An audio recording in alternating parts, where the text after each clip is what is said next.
Headlines presented by Parul University, Vadodara, Gujarat.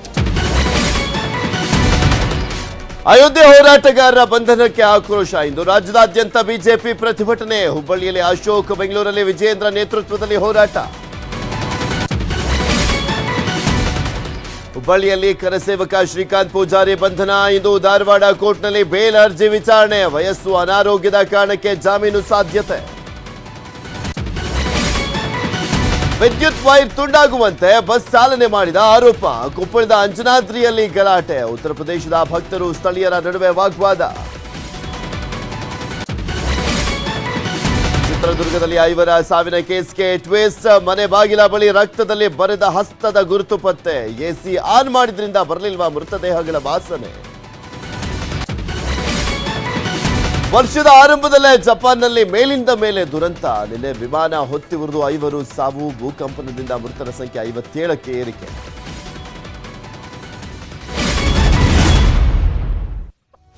ನಮಸ್ಕಾರ, good morning. 3 big breaking ನ್ಯೂಸ್ಗೆ ಸ್ವಾಗತ. ನಾನು ಪೃಥ್ವಿರಾಜ್ ಹಾರನಹಳ್ಳಿ. ಕರ್ನಾಟಕದಲ್ಲಿ ಅಯೋಧ್ಯೆ ರಾಮ ಪಾಲಿಟಿಕ್ಸ್. ಕಾಂಗ್ರೆಸ್ ವಿರುದ್ಧ ರೊಚ್ಚಿಗೆದ್ದ ಬಿಜೆಪಿ ಲೀಡರ್ಸ್. ರಾಜ್ಯದಾದ್ಯಂತ ಹೇಗಿದೆ ಬಿಜೆಪಿಯ ಹೋರಾಟ? ಅಯೋಧ್ಯೆ ರಾಮ ಪಾಲಿಟಿಕ್ಸ್.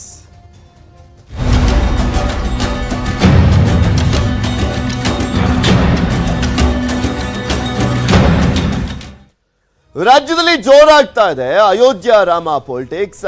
ಕಾಂಗ್ರೆಸ್ ರಾಜಕೀಯ ಮಾಡ್ತಾ ಇದೆ ಅಂತ ಬಿಜೆಪಿ ಆಕ್ರೋಶವನ್ನ ವ್ಯಕ್ತಪಡಿಸ್ತಾ ಇರುವಂತದ್ದು. ಇಂದು ಸರ್ಕಾರದ ವಿರುದ್ಧ ರಾಜ್ಯದಾದ್ಯಂತ ಪ್ರತಿಭಟನೆಯನ್ನ ಮಾಡಲಾಗ್ತಾ ಇದೆ. ಇವತ್ತು ಕಾಂಗ್ರೆಸ್ ವಿರುದ್ಧ ಬಿಜೆಪಿ ಎಲ್ಲಾ ಜಿಲ್ಲಾ ಕೇಂದ್ರಗಳಲ್ಲೂ ಕೂಡ ಪ್ರತಿಭಟನೆಯನ್ನ ಮಾಡ್ತಾ ಇರುವಂತದ್ದು. ಸೊ ಹೀಗಾಗಿ ಒಂದ್ ಕಡೆ ಬೆಂಗಳೂರಿನಲ್ಲಿ ವಿಜೇಂದ್ರ ನೇತೃತ್ವದಲ್ಲಿ ಪ್ರತಿಭಟನೆಯನ್ನ ಮಾಡಲಾಗ್ತಾ ಇದೆ. ಹುಬ್ಬಳ್ಳಿಯಲ್ಲಿ ವಿರೋಧ ಪಕ್ಷ ನಾಯಕ ಅಶೋಕ್ ಅವರ ನೇತೃತ್ವದಲ್ಲಿ ಪ್ರತಿಭಟನೆಯನ್ನ ಮಾಡಲಾಗ್ತಾ ಇದೆ. ಹುಬ್ಬಳ್ಳಿಯ ಕರಸೇವಕನ ಬಂಧನವೇ ಬಿಜೆಪಿಗೆ ಈಗ ದೊಡ್ಡ ಅಸ್ತ್ರ ಆಗಿದೆ. ಶಿವಮೊಗ್ಗದ ಬಿಜೆಪಿ ಕಾರ್ಯಕರ್ತನ ಮೇಲೂ ಕೂಡ ಹಲ್ಲೆಗೆ ಖಂಡನೆಯನ್ನ ವ್ಯಕ್ತಪಡಿಸಲಾಗಿರುವಂಥದ್ದು. ಹುಬ್ಬಳ್ಳಿ ಶಿವಮೊಗ್ಗ ಪ್ರಕರಣವನ್ನು ಖಂಡಿಸಿ ಬಿಜೆಪಿ ಹೋರಾಟವನ್ನು ಮಾಡ್ತಾ ಇದೆ.